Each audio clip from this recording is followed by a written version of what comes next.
If two people are truly meant to find each other, there is one pattern that often shows up, and it is not what most people expect.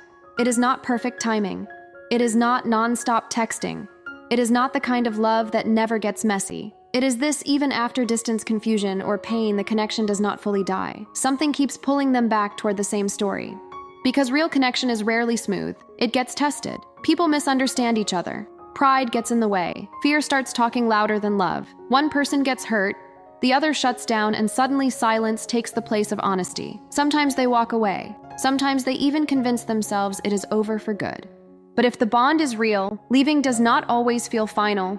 It feels incomplete. That is the difference between a deep attachment and a connection that actually has meaning. Attachment can fade when it is no longer convenient, but a deeper bond leaves a mark. You may try to move on. You may try to distract yourself with new people, new routines, new memories. On the surface, life keeps moving, but inside, something still feels unfinished. You hear a song and their face comes back to you. You reach a big moment in life, and a part of you wishes they were there to see it. You go through something painful, and the first comfort you think of is still them. That does not always mean you are stuck. Sometimes it means the connection mattered more than you were ready to admit. And here is the part people forget. Destiny does not protect two people from separation. It often uses separation as part of the process. Distance can expose truth. Time can reveal what ego was hiding.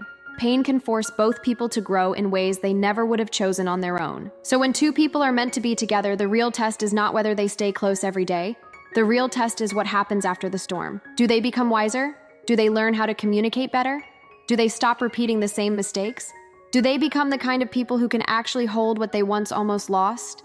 Because sometimes the separation is not the end of love. Sometimes it is the beginning of maturity. And that is why the right people often come back to each other differently. Not with the same immaturity, not with the same assumptions, not with the same careless energy. They come back softer, clearer, more honest, more aware of what the other person really means. At that point, it is no longer just chemistry. It is choice. It is understanding. It is two people deciding with full awareness that they are willing to try again. That is what makes the connection feel so powerful. Destiny does not always arrive with fireworks. Sometimes it arrives quietly after the dust settles, after both hearts have healed enough to recognize what they were not ready to see before. So if someone has left your life and you keep wondering whether the bond was real, do not only look at the distance, look at what the distance revealed. Did you grow? Did they grow? Did life keep bringing the same lesson back until it was impossible to ignore?